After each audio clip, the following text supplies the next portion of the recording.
just to sort of jump back to, the fertility sort of things, vegans and vegetarians have much lower rates of cholesterol. They have really poor hormonal health. Their sperm counts are in the tank. They have much higher rates of PCOS and other sort of infertility things. Their fertility rates are much lower. And it's very difficult for them to get pregnant and to have a successful pregnancy, because the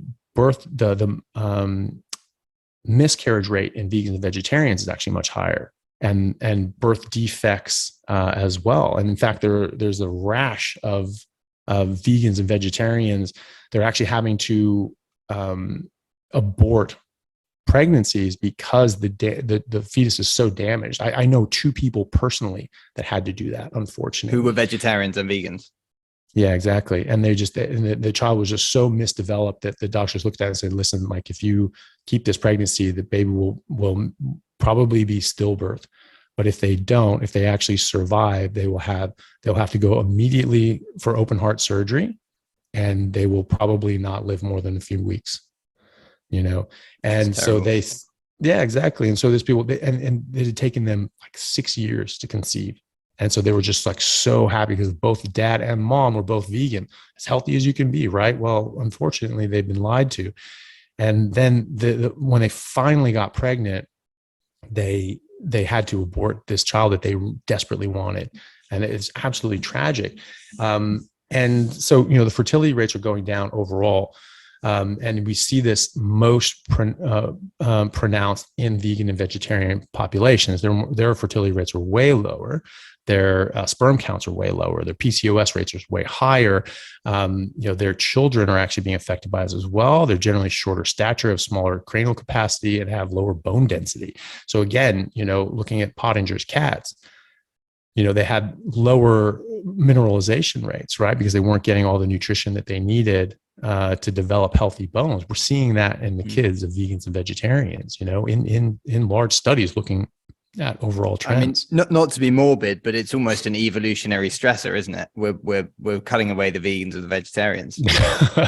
Well, yeah. I mean, that is the thing. I mean, they're not procreating. And they're going to be procreating less and less and less. And so, it's not to say they can't get pregnant, or people that eat an omnivorous diet can't get pregnant or have a lot of kids. I mean, a lot of them do. I mean, look how many people that are just eating processed, high octane garbage, and they've got a number of kids. That happens, but this does have epigenetic generational effects, and we are seeing this knockdown effect. We really only shied away from meat since that 1977 declaration, so we've really only had a couple generations to deal with, right? And there's still meat in the system. People haven't gone full vegan and vegetarian yet generationally and all these sorts of things. But, think about it this way, these people saying, oh, we're herbivores and all that sort of stuff. How can we possibly be? You cannot even get a basic complement of essential nutrients from the entire plant kingdom and the entire fungus kingdom. They don't exist. You never get enough. There's no B12, D3, or K2. You'll never get enough. You can't get it. That's the argument I hear from vegans the whole time. It's just that you're not doing it properly, and you can if you sprout stuff and you soak them and you do a whole load of stuff. So it's actively not possible. And I've heard you talk about this cliff before. You get to about year 5 or so, and you've just been so depleted, and then you are just either on death's door or craving meat. So is it really not possible? No, it's not possible. So there is no B12, D3, or K2, right? Those are all essential nutrients. You will never get enough vitamin A, because you'd have to eat, people say, oh, carrots have a bunch of vitamin A. No, they don't actually. That was actually World War II propaganda to try to make the Germans think that our fighter pilots had better vision because they were eating a lot of carrots. Literally, that was put out because of that. We didn't want them to know that we had a new technology, which was radar. And so we could actually see these planes coming in hundreds of miles away, and we could intercept them. Like, what the hell's going on? They're like, oh yeah, our pilots are eating a lot of carrots. And so they have this better vision and they can see the enemy on. They're like, fuck, we got to get our guys some carrots, and so, that's where that came from. And it stayed. I mean, my mom told me that when I was a kid, but that was a propaganda that was put out during wartime to sort of throw the scent off the trail of radar. You have to eat 6 pounds of carrots a day to get enough vitamin A, right? A day. right? You're not doing that. No one's doing that. Mm. You would be so nutrient deprived of everything else that you needed because you're just so full of carrots that you just wouldn't be able to survive. Yeah, fuck that. And all the, and also saturated fat and cholesterol. These are actually essential nutrients. You do actually need them in your diet.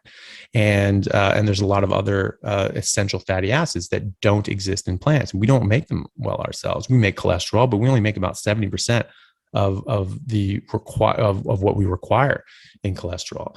So, that's not true. And, why is it that vegans and vegetarians just take copious amounts of supplements?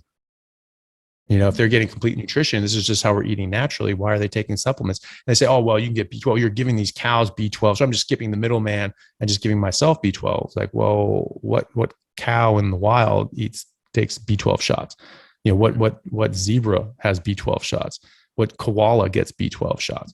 That's ridiculous. They're saying there's all these animals, they don't get B12, they have to get it injected. I'm like, oh, that's amazing. It's like that all animals on earth would just die unless we had all these troops of forest rangers going around giving B12 shots to every single conspiracy around.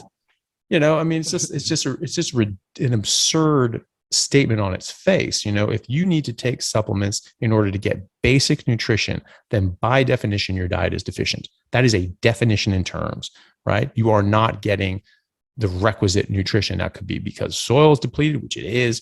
It could be because of, all sorts of processing issues and so on. But for whatever reason, you are not getting adequate nutrition. You have to supplement.